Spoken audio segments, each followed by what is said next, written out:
Hi, welcome back to Real Reviews. This is Cody Williams, and we're here to talk about the movie The Amateur. It is a thriller action flick that is actually a remake of the 1981 film that respectively shares the same name. Never seen it, but I will say that this new film does, however, look to be very entertaining. Is it any good? Well, let's talk about it. The movie story follows Charlie Heller, who is a brilliant CIA decoder whose world comes crashing down when his wife dies in a London terrorist attack. When his supervisors refuse to take action, his intelligence becomes the ultimate weapon as he embarks on a dangerous trek across the globe to track down those responsible.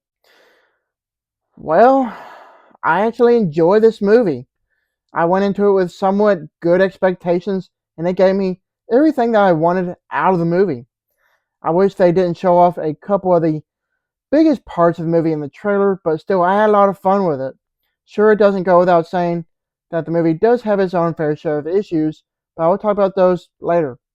Right now, I want to talk about the great things the movie has going for it. That all includes its riveting story, the wonderful Rami Malek, and some awesome, thrilling action scenes. First things first, I really enjoy the film's interesting premise. It has a very compelling story that manages to keep you entertained as it shows off espionage and corruption at its best. If you love spy thrillers, you're definitely going to be in for a treat.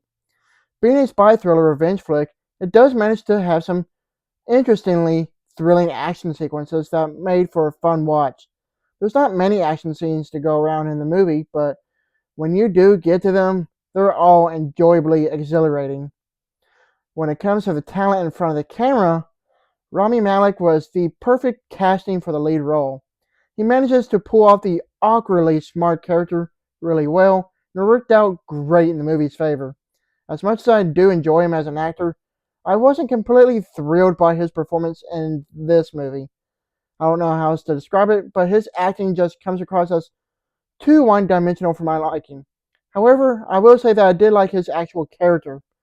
I just like the idea of a computer analyst exacting his revenge using unconventional means. I do feel like the movie was a bit longer than it needed to be. The pacing meanders a lot throughout, and it feels like a slow burn. I initially expected this movie to be a non-stop action thrill ride, but in actuality, it just takes us sweet time to get to the good parts that you would expect. Would at least shave a good 15 minutes off the movie that just doesn't add much of anything.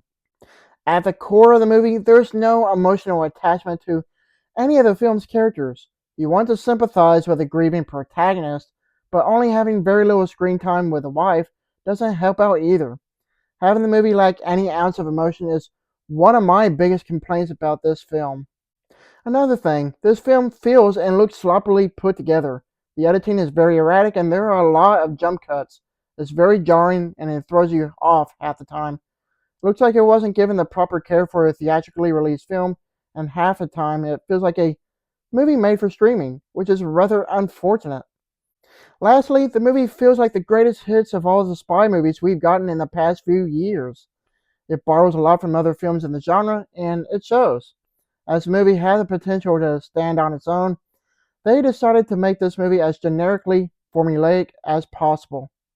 With all that said, yeah, the movie does have some drawbacks, but still, I had a great time with it. Is it worth checking out? I guess. Overall, The Amateur is quite the entertaining espionage revenge flick that manages to deliver everything you would expect out of it. It's far from being perfect, but still a lot of fun to be had with it regardless. If anything, this is just an above average film at best. I give this movie a B. Thank you for watching, and don't forget to like and subscribe to my channel. Keep up my real reviews.